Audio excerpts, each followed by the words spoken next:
Hello, dear students. As you know, there are very few days left for your exam. And it is not possible to cover all the topics, but I have included some MCQs and some conceptual questions which will be beneficial to understanding your doubts and concepts. Although, if you have any doubts in questions, please write it on comments box and as well as share my channel and like, share and say other students. चलिए तो question क्या है two charges of magnitude plus 4q and minus q are located at a point a comma 0 and minus 3a comma 0 respectively. What is the electric flux due to these charges through a sphere of radius 2a with its center of the origin? तो question में आपका plus 4q की location आपको दे रखी है a comma 0 और minus q charge की location दे रखी है माइनस 3a कॉमा 0 और स्फीयर जो ड्रॉ करना है उसकी रेडियस है 2a, ये अपने को गिवन है। तो अकॉर्डिंग टू गिवन कंडीशंस अब हम पहले एक ग्राफ प्लॉट कर लेते हैं। ये एक्स एक्सिस है और vertical line y axis. This is positive part. Let us suppose हमें एक ब्लॉक की वैल्यू a कंसीडर कर लेते हैं a कॉमा 0, तो ये आपका हो जाएगा 2a comma 0, similarly 3a comma 0, ऐसे ही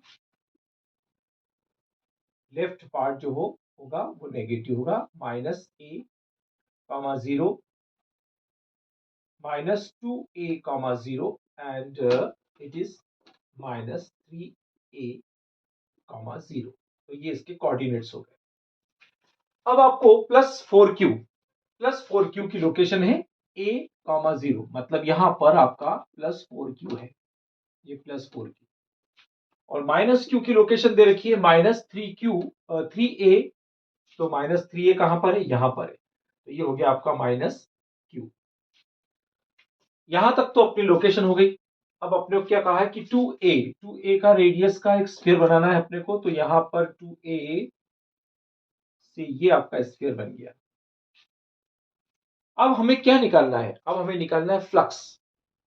अब थोड़ा सा हमें रिकॉल करना पड़ेगा, अपनी याददाश्त, पुरानी याददाश्त को ताजा करना पड़ेगा। पुरानी याददाश्त कौन सी, जो हमने शुरू में स्टार्टिंग में पढ़ा था, गॉस थ्योरम। क्या गॉस थ्योरम क्या थी? Number of flux is equal to 1 upon epsilon 0 times of total charge present in closed body, यानी क्लोज्ड बॉडी, यानी जो फ्लक्स, वही फ्लक्स रिस्पॉन्सिबल होंगे जो चार्ज बॉडी के अंदर क्लोज होंगे, वही लेना है अपने को। तो इस क्लोज बॉडी, ये है अपनी क्लोज बॉडी और इसमें कौन सा चार्ज है आपके पास, 4q। तो हमारे पास flux equal to 4q upon epsilon not, ये आपका आंसर रहेगा। Next question, when a piece of polythene is rubbed with wool, a charge of -2 into 10 raised to power -7 coulomb is developed in polythene. What is the amount of mass which is transferred to the polythene? देखिए question मैं ऐसे ही ले रहा हूं जिसमें आपके concept भी आ जाए। जैसे पिछला भी हमने क्वेश्चन लिया था, उसमें गॉस थ्योरम का कंसेप्ट था, इसमें हम चार्ज का कंसेप्ट ले रहे हैं। तो साथ साथ क्वेश्चन के साथ साथ मैं आपको थ्योरी समझाते जा रहा हूं, क्योंकि इतना अपने पास वक्त नहीं है कि हम सारी थ्योरी को लेते बैठेंगे। तो थोड़े थोड़े कंसेप्ट हम बीच में जरूर लेंगे, कि क्वेश्चन डायरेक्ट हम नहीं करेंगे। तो चार्ज क्या चीज है, you are well known about that. Generally any atom in general neutral, why? क्योंकि जितना नंबर ऑफ प्रोटॉन्स होता है उतना ही नंबर ऑफ इलेक्ट्रॉन होते हैं। तो इलेक्ट्रॉन के ट्रांसफॉर्मेशन से, ट्रांसफॉर्मेशन का मतलब ये नहीं कि इलेक्ट्रॉन जाना, इलेक्ट्रॉन आना या जाना दोनों हो सकता है। तो एक इलेक्ट्रॉन के जाने से 1.6 into 10 raised to power -19 coulomb charge develop होता है, जाने या आने से, दोनों से। अगर इलेक्ट्रॉन चला गया तो मेजॉरिटी में कौन आ जाएगा, प्रोटॉन आ जाएगा, जिसका चार्ज पॉजिटिव है, तो हो जाएगा plus 1.6 into 10 raised to power -19 हो जाएगा। और अगर एक इलेक्ट्रॉन आया तो कितना हो जाएगा, -1.6 into 10 raised to power -19 coulomb का इंक्रीमेंट हो जाएगा। तो अब यहां पर क्या कहा है क्वेश्चन में चार्ज अपने को दे रखा है कि when a piece of polythene is rubbed. अब देखिए चार्ज के तीन प्रोसेस हैं। चार्ज के तीन प्रोसेस होते हैं। एक होता है कांटेक्ट प्रोसेस, एक होता है इंडक्शन प्रोसेस और एक होता है कंडक्शन प्रोसेस। तो कांटेक्ट प्रोसेस का मतलब होता है कि जब दो बॉडीज को हमने कांटेक्ट में लेकर आ गए, जब दो बॉडी को कांटेक्ट में लेकर के आ गए तो चार्ज डेंसिटी रिड्यूस हो जाएगी, क्योंकि चार्ज तो उतना ही है हमारे पास। चार्ज डेंसिटी का मतलब होता है charge upon area, charge upon volume, charge upon length. It is depend on आपका जो ज्योमेट्रिकल फिगर है वो लीनियर है कि सरफेस सुपरफिशियल है या फिर वॉल्यूमेट्रिक है। तो यहां पर अगर आपकी दो बॉडी अगर इस प्रकार से कनेक्टेड कर दी है तो charge upon area, charge upon volume, charge upon length, मैंने अभी फिलहाल एरिया बताया है आपको कि एरिया तो आपका इंक्रीमेंट हो गया, डिनोमिनेटर बढ़ गया, लेकिन चार्ज उतना ही है। तो क्या हो जाएगा, ये चार्ज डेंसिटी कम हो जाएगी। तो यहां पर इस प्रकार से मेथड कौन सी हो गई, ये कांटेक्ट हो गई। दूसरी मेथड होती है इंडक्शन। इंडक्शन का मतलब होता है आमने सामने रख दिया। अगर ये पॉजिटिव बॉडी है तो ये बॉडी सामने जो अफेक्टेड बॉडी है वो अपने आप नेगेटिव हो जाएगी। तो ये एक मेथड है। दूसरी मेथड ये होती है कि अगर इसी को हमने रब कर दिया या कुछ कर दिया तो इसमें से इलेक्ट्रॉन का ट्रांसफॉर्मेशन एक्साइटेड कर दिया और इसकी जो वेलोसिटी है, इसकी वेलोसिटी को बढ़ा दिया तो ये इलेक्ट्रॉन अपनी सरफेस को छोड़ के चला जाएगा। अब ये मेथड हो सकती है काइनेटिक एनर्जी करने के लिए, अपन इसको रब कर सकते हैं, इसको हीट कर सकते हैं। तो इसी अलग अलग मेथड से हम इसको कर सकते हैं। तो यहां पर अपने को क्या कहा है कि पॉलीथीन को क्या किया, तो पॉलीथीन को रब किया और इसमें चार्ज हो गया -2 इंटू 10⁻⁻7 डेवलप हो गया। तो चार्ज का जो फार्मूला होता है Q equal to N into e, and you have given the charge how much, -2 into 10⁻⁻7 coulomb. ये तो आपको चार्ज दे रखा है, आपको N निकालना पड़ेगा पहले।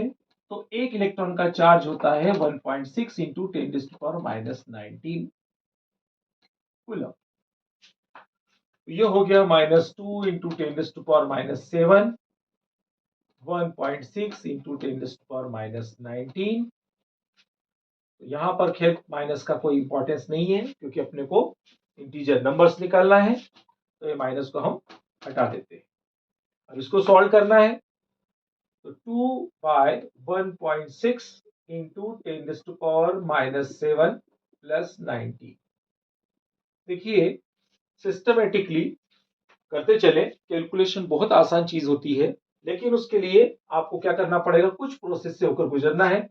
लॉज ऑफ इंडेक्स, एक्सपोनेंट, अपने को डेसिमल, ये सारी चीजों को अपने को मालूम होना चाहिए। तो यहां पर कितना हो जाएगा, ये डेसिमल हटाया, ये 0 लगाया,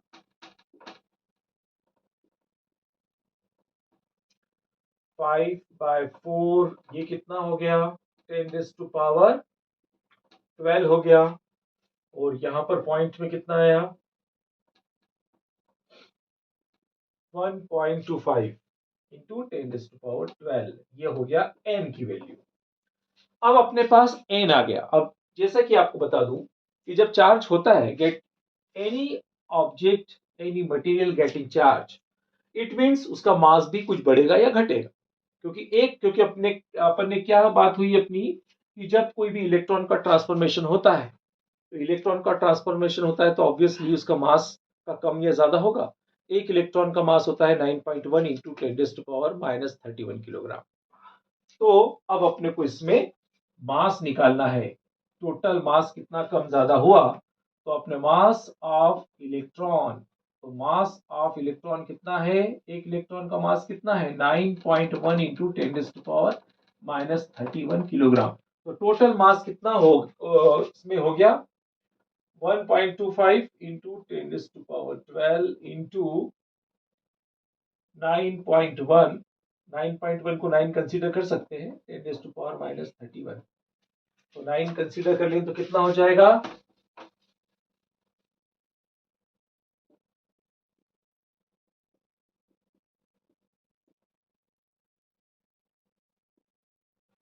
ये हो जाएगा आपका 11.25 इंटू 10⁻⁻⁻19 -19 किलोग्राम। चाहो तो इसको 1.125 इंटू 10⁻18 कर सकते हो। यहां तक काफी है। इसका जो टोटल मास होगा ये इसका आंसर हो जाएगा। तो आपने समझ लिया, चार्ज का भी कंसेप्ट समझ लिया कि क्या चार्ज को हम किससे डिनोटेट करते हैं। Charge Q equal to N into E. हमने सबसे पहले N निकाल लिया। N निकालने के बाद एक इलेक्ट्रॉन का मास से प्रोडक्ट कर लिया, तो टोटल मास आ गया 11.25 इंटू 10⁻⁻19 किलोग्राम। चलिए next question. Calculate the electric field strength required to just support a water drop of mass 10⁻³ kilogram and having a charge 1.6 into 10⁻⁻19 coulomb. तो चलिए इस क्वेश्चन को करने से पहले हम इलेक्ट्रोस्टैटिक और इलेक्ट्रिक फील्ड इन दोनों चीजों के बारे में हम समझ लेते हैं। तो इलेक्ट्रोस्टैटिक फोर्स तो आपको पता है। इलेक्ट्रोस्टैटिक फोर्स होता क्या है कि दो चार्ज के बीच में अट्रैक्शन और repulsion force. It is the attraction or repulsion forces between the two charges. Then F can be written as directly proportional to the product of Q1 and Q2 and inversely proportional to the square of the distance joining the center of this charge particles. So combine both the statement, you will get Q1 Q2 upon R square. If you have put any constant K, Q1 Q2 upon R square. And the value of constant K is 1 upon 4 pi epsilon naught. Q1 Q2 upon R square. And what is the value of 1 upon 4 pi epsilon naught? 9 into 10⁻⁹। ये तो हुआ आपका Coulomb's का law. लेकिन एक बात ध्यान रखिएगा कि what is the difference between the gravitational force and Coulombic force. तो gravitational force is always applicable for the attraction, केवल अट्रैक्शन के लिए एप्लीकेबल होता है, जबकि कूलम्बिक फोर्स अट्रैक्शन और रिपल्शन दोनों के लिए एप्लीकेबल है। दूसरी बात ये, इसकी जो लिमिटेशन है, what is the limitation of Coulomb's law. तो ये पॉइंट ऑब्जेक्ट पॉइंट चार्जेस के लिए एप्लीकेबल है, नंबर 1। दूसरा रेस्ट के लिए है, नंबर 2। और नॉट लेस देन 10⁻⁻15। 10⁻⁻15 ये न्यूक्लियस की रेडियस है। वहां से उसके बाद अगर उससे और भी छोटी हो जाएगी तो न्यूक्लिक फोर्स लगेंगे, वहां पर आपका कूलम्बिक फोर्स नहीं लगेगा। तो ये बात ध्यान रखिएगा कि कौन सी इसकी कंडीशन है। अब दूसरी बात है कि इसकी इलेक्ट्रिक फील्ड से और फोर्स का क्या रिलेशन है। तो जैसे हम बोल रहे हैं कि फोर्स, जैसे मान लीजिए लेट अस सपोज ये आपका Q है और ये इसकी फील्ड है, electric field. What is it mean of electric field.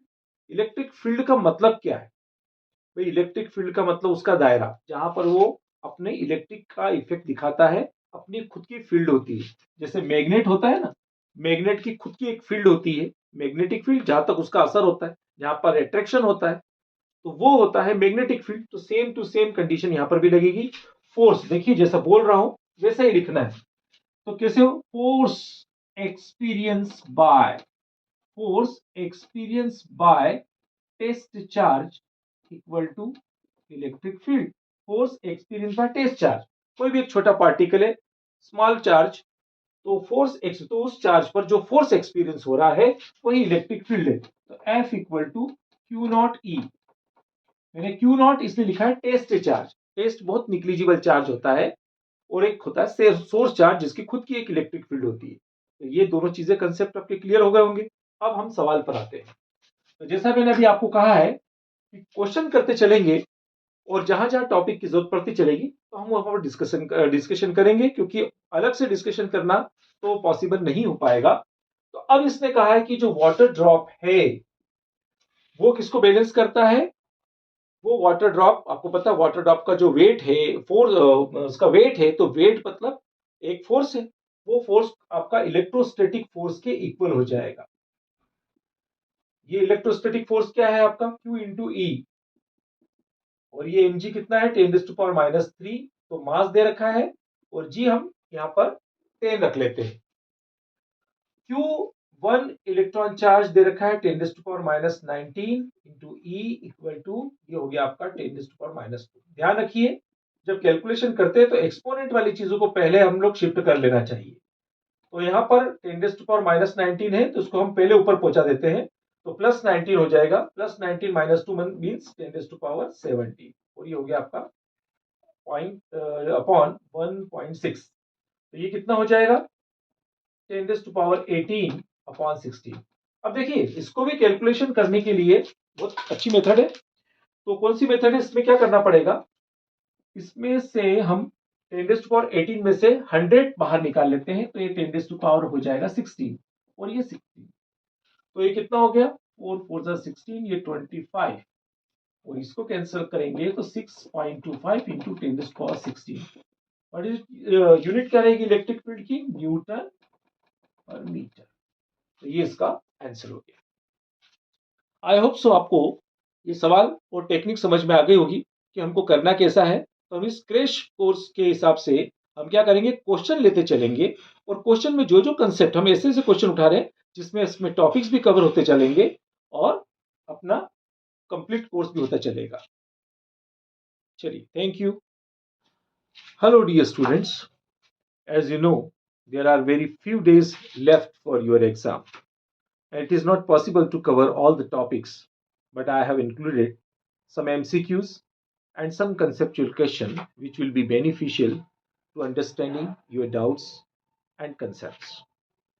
Although, if you have any doubts in questions, please write it on comments box, and as well as share my channel and like, share and say other students.